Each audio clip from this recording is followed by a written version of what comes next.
గ్రామాల్లో అసాంఘిక కార్యకలాపాలకు పాల్పడితే కఠిన చర్యలు తప్పవని ఆళ్లగడ్డ డీఎస్పీ ఐ ప్రమోద్ హెచ్చరించారు. మంగళవారం మండలంలోని భీమునిపాడులో గ్రామ ప్రజలకు చట్టాలపై అవగాహన కార్యక్రమం నిర్వహించారు. ఈ సందర్భంగా ఆయన మాట్లాడుతూ గ్రామాల్లో ఆధిపత్యాల పోరులో గొడవలకు దిగి విలువైన ప్రాణాలను పోగొట్టుకుంటున్నారని, వీటి వలన ఎన్నో కుటుంబాలు రోడ్డుపైన పడి జీవితాలను నాశనం చేసుకుంటున్నాయని తెలిపారు. తమ కుటుంబాల్లో పిల్లలు ఉన్నత చదువులు చదువుకున్న వారు ఉన్నారని, వారికి ఏదైనా ఉద్యోగం వచ్చినప్పుడు ఖచ్చితంగా పోలీసులు నో అబ్జెక్షన్ సర్టిఫికెట్ ఇవ్వాల్సి ఉంటుందని, ఆ కుటుంబంలో ఎవరిపైన ఆయన కేసులు ఉంటే సర్టిఫికెట్ ఇవ్వడం కుదరదన్నారు. పోలీస్ కేసులు ఉంటే తమ పిల్లల భవిష్యత్తు కూడా నాశనం అవుతుందని ఆయన పేర్కొన్నారు. ప్రస్తుతం సైబర్ నేరగాల పట్ల అప్రమత్తంగా ఉండాలని, ఎవరైనా తెలియని వ్యక్తులు ఫోన్ చేసి మీరు తక్కువ పెట్టుబడితో ఎక్కువ ఆదాయం పొందవచ్చని, అలాగే మీ బ్యాంకు నుండి లోన్ శాంక్షన్ అవుతుందని, మీ ఫోన్ కు ఓటీపీ వస్తుంది చెప్పమని అడుగుతారు కనుక మీ ఓటీపీ వివరాలు వారికి తెలుపకూడదని చెప్పారు. అలా ఎవరైనా చెప్పి మీ బ్యాంకు అకౌంట్ లో డబ్బులు ఖాళీ అవుతాయని, అటువంటప్పుడు అప్రమత్తంగా ఉండి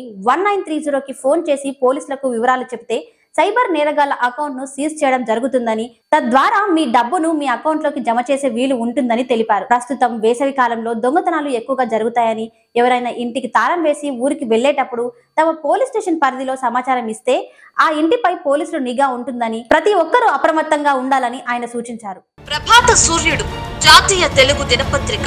ప్రతి అక్షరం నిజం వైపు. నిజం దాగదు, వార్త ఆగదు.